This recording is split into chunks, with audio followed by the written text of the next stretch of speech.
Shalom, jumpa lagi dengan saya di Kelompok Sukacita. Saya akan memberkati saudara lewat firman Tuhan, namun sebelumnya mari kita berdoa. Bapa, terima kasih kami siap mendengarkan firman-Mu. Roh Kudus tolong dan tuntun kami untuk mengerti firman Tuhan. Amin. Bagian firman Tuhan kitab Yesaya pasal 31 ayatnya yang ketiga dan ayatnya yang keempat. Demikian bunyi firman Tuhan. Sebab orang Mesir adalah manusia bukan Allah, dan kuda-kuda mereka adalah makhluk yang lemah bukan roh yang berkuasa. Apabila Tuhan mengancungkan tangannya, tergelincirlah yang membantu dan jatuhlah yang dibantu, dan mereka sekalian habis binasa bersama-sama.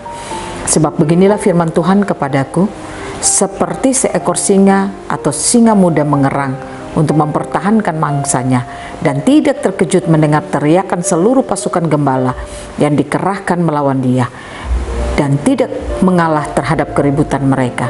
Demikian Tuhan semesta alam akan turun untuk mempertahankan gunung Sion dan bukitnya. Demikian jauh bacaan firman Tuhan. Pencinta Kelompok yang diberkati oleh Tuhan, ketika kita menjalani hari-hari hidup kita, kita percaya kalau Tuhan menolong dan menyertai kita di tahun 2025, maka di tahun 2026 penyertaannya, janjinya tetap ya dan amin dalam hidup kita. Pastikan saudara dan saya, kita memiliki kehidupan yang terus percaya kalau Tuhan tidak pernah lepas tangan dari kita, tetapi Dia terus bekerja, Dia terus membawa hidup saudara dan saya untuk kita hidup melakukan apa yang diinginkan oleh Tuhan. Tuhan mau saudara dan saya hidup berkemenangan di tengah-tengah dunia ini. Oleh karena itu janganlah pernah kecil hati dan janganlah pernah takut atau khawatir dengan situasi keadaan yang engkau alami, karena Tuhan selalu menyatakan kuasanya, penjagaannya di dalam seluruh kehidupan kita. Belajar lewat firman Tuhan dalam kitab Yesaya, Tuhan menyatakan Dia seperti, gambarannya Dia seperti seekor singa atau singa muda yang mengerang untuk mempertahankan mangsanya, dan tidak terkejut mendengar teriakan seluruh pasukan gembala yang dikerahkan melawan dia, dan tidak mengalah terhadap keributan mereka.